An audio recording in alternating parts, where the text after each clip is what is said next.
మనతో పాటు Congress party spoke person లింగం యాదవ్ ఉన్నారు. అన్న చెప్పండి, అయితే ఏదైతే కవిత కేసీఆర్ గారికి లేఖ రాసిందనే విషయంపైన బాగా ట్రోల్ అవుతుంది, ఈ అంశంపైన బాగా చర్చనీయ అంశంగా మారింది. ఈ నేపథ్యంలో కాంగ్రెస్ పార్టీ ఇది కావాల్సుకొని బురద జల్లే ప్రయత్నం చేస్తుందని చెప్పేసి కూడా విమర్శలు వినిపిస్తున్నాయి. దీనిపైన మీ అభిప్రాయం ఏంటి? ఇవాళ బీఆర్ఎస్ 10 ఏళ్ల పాలన అవినీతి అక్రమాలపై ఇవాళ కాంగ్రెస్ ప్రజాప్రభుత్వం ఎంక్వైరీ స్టార్ట్ చేసింది. ప్రత్యేకించి కాళేశ్వరంలో అవినీతి జరిగిందనేది ఇవాళ సుస్పష్టం. ఇవాళ కాగ్ రిపోర్ట్ ఇచ్చింది. నేషనల్ డ్యామ్ సేఫ్టీ అధికారులు చాలా స్పష్టంగా చెప్పారు. ఇవాళ కాళేశ్వరం అనేది బీఆర్ఎస్ పార్టీకి, కల్వకుంట్ల పార్టీకి, కుటుంబానికి ఏటీఎంగా మారిందని. బహుశా ఇవాళ పీసీ ఘోష్ కమిషను కేసీఆర్కు నోటీసులు ఇవ్వడం జరిగింది. హరీష్ రావు గారికి, అదేవిధంగా ఆనాడు మంత్రిగా పనిచేసిన ఈటల రాజేందర్ గారికి. సో దీంట్లో భాగంగానే డైవర్ట్ చేయడం కోసమే, డైవర్షన్లో భాగంగానే ఇవాళ కవిత గారు లెటర్ రాసింది అనుకోవచ్చు. ఎందుకంటే ఇప్పటి వరకు కూడా మరి ఆ కవిత లెటర్ మీద కేటీఆర్ కానీ స్పందించలేదు. ఎందుకంటే ప్రతి విషయానికి స్పందించే కేటీఆర్, ట్విట్టర్ ఎక్స్లో స్పందించే కేటీఆర్ మరి ఎందుకు ఇప్పటి వరకు స్పందించలేదు? అదేవిధంగా హరీష్ రావు గారు కేసీఆర్ ముందు దాని మీద స్పందించాలి. అసలు ఎందుకు రాయవలసి వచ్చింది? ఇవాళ కేసీఆర్ ఇక్కడే ఫామ్ హౌస్లోనే ఉండు, కవిత ఇక్కడే ఉన్నది, మరి డైరెక్ట్గా కలుసుకోవచ్చు తండ్రి, అదేవిధంగా ఫోన్లో మాట్లాడుకోవచ్చు. అంటే ఇవాళ తెలంగాణ ప్రజాప్రభుత్వం చేస్తున్నటువంటి ఎంక్వైరీని, ఆ యొక్క ఎంక్వైరీని డైవర్ట్ చేయడంలో భాగంగానే ఇది జరిగింది అనుకుంటున్నారు తెలంగాణ ప్రజలు అనుకుంటున్నారు. లేఖలో కవిత సైన్ కానీ కవిత అఫీషియల్గా పంపినట్టుగా ఎక్కడా లేదు, కాబట్టి ఇది కావాల్సుకొనే జరుగుతుంది అని చెప్పేసి కూడా అనుమానాలు వ్యక్తమవుతున్నాయి. నేను అదే చెప్తున్నా, ముందుగా లెటర్ని స్పందించవలసింది ఎవరండి? కేటీఆర్. ఇప్పుడు ప్రతి విషయానికి స్పందించే ట్విట్టర్ ఎక్స్లో మరి ఎందుకు స్పందించలే కేటీఆర్ ఇప్పటివరకు? నిన్న మధ్యాహ్నం ఈవినింగ్ లెటర్ రాస్తే ఇప్పటివరకు కేటీఆర్ ఎందుకు స్పందించాలి? అందుకే కేసీఆర్ స్పందించాలి, కవిత ఆమె స్పందించాలి. ఇవాళ జరగవాలి అది కాదు కదా. తెలంగాణ ప్రజలు మాట్లాడుకుంటే ఇవాళ కేసీఆర్ అవినీతి గురించి మాట్లాడుతున్నారు. కాళేశ్వరంలో అవినీతి జరిగిందని చాలా స్పష్టంగా తెలుసు. ఇవాళ ఒక నోటీసులు ఇవ్వగానే భయపడి ఈ విధంగా లెటర్ల పేరు మీద ఇష్యూను డైవర్ట్ చేయడంలో భాగంగానే డైవర్షన్ పాలిటిక్స్ చేస్తున్నటువంటి వ్యక్తులు కల్వకుంట్ల కుటుంబం.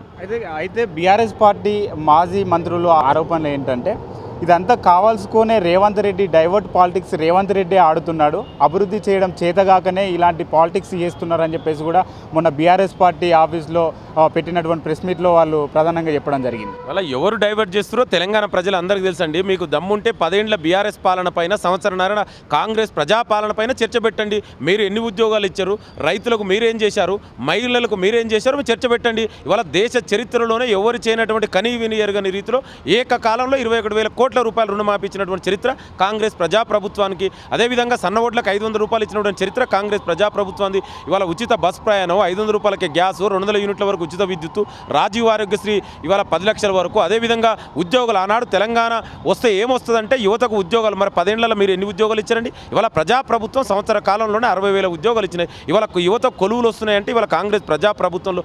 మీ 10 ఏళ్ల పాలన అంతా కూడా లీకేజీలు, ప్యాకేజీలే కదా. ఇవాళ ఒక గ్రూప్ 1 ఎగ్జామ్నే 3 సార్లు లీకేజ్ అయింది. ఇవాళ కాళేశ్వరంలో ఏ విధంగా అవినీతి జరిగిందో అందరికీ తెలుసు. మీ 10 ఏళ్ల పాలన ఏది కాదేది అవినీతికి అనర్హమట్టు. ఎక్కడ చూసినా land mafia, sand mafia, liquor scam, telephone tapping, అదేవిధంగా గొర్రెల స్కాము, చేపల స్కాము, కాళేశ్వరంలో అవినీతి, విద్యుత్ కొనుగోలు, ఎక్కడ చూసినా అవినీతి జరిగింది. ఇవాళ మీ యొక్క అవినీతి ఒక్కొక్కటిగా బయటపడుతుంటే తట్టుకోలేక ఈ విధంగా మాట్లాడు తప్ప చర్చ పెట్టామంటే రమ్మనండి. ఎవరు వస్తారో? 10 ఏళ్ల మీ పాలన పైన సంవత్సరన్నర కాంగ్రెస్ ప్రజాపాలన పైన చర్చను పెట్టడానికి మేము సిద్ధం ఉన్నాం. రమ్మనండి. కేసీఆర్ వస్తారా, కేటీఆర్ వస్తారా, హరీష్ రావు వస్తారో, ఎవరు వస్తారో రమ్మనండి.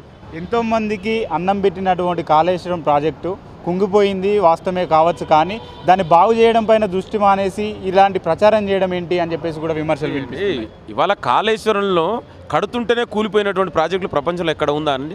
80,000 పుస్తకాలు చదివిన చీఫ్ ఇంజనీర్ అయినటువంటి కేసీఆర్, కాళేశ్వరం నా మానస పుత్రిక అనుకున్నటువంటి కేసీఆర్ మరి కడుతుంటేనే ఎందుకు కూలిపోయిందండి? ఇవాళ ఆనాడు మేము కాంగ్రెస్ ప్రజాప్రభుత్వం కట్టిన ప్రాజెక్టులు చూడండి, నాగన్ సాగరు, శ్రీశైలం చూడండి, మరి ఇన్ని సంవత్సరాలే ఎందుకు చెక్కు చెదరుకుంటున్నాయి? ఇవాళ ప్రపంచంలో కడుతుంటేనే కూలిపోయిన ప్రాజెక్ట్ అది మొత్తం 1,000 కోట్ల రూపాయల అవినీతి జరిగిందని ఇవాళ కాగ్ రిపోర్ట్ ఇచ్చింది.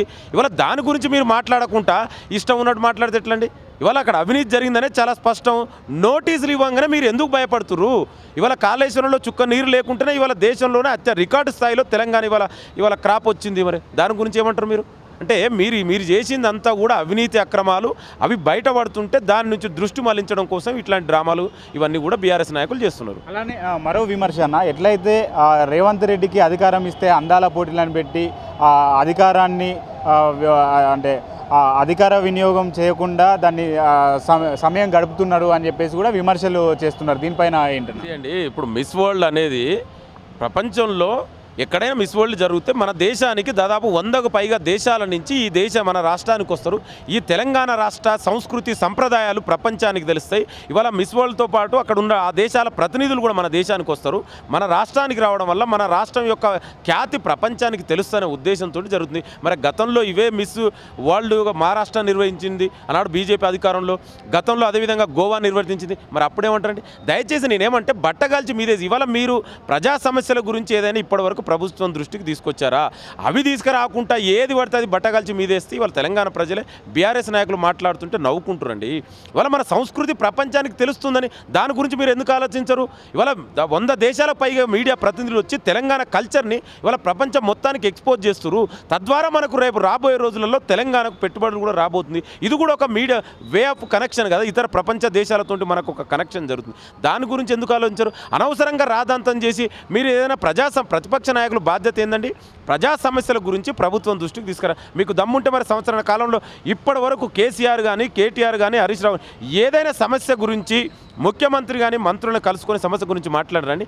ఎంతసేపు అధికార వ్యామోహం తప్ప వాళ్ళకు ప్రజా సమస్యలు పట్టదు. అందుకే తెలంగాణ ప్రజలు బీఆర్ఎస్ పార్టీని కేసీఆర్ని ఫామ్ హౌస్కే పరిమితం చేసి ఇప్పటికైనా మీరు మారి తెలంగాణ ప్రజల గురించి ఆలోచిస్తే మీరేమైనా తెలంగాణ ప్రజలు మిమ్మల్ని మీ గురించి ఆలోచిస్తారు.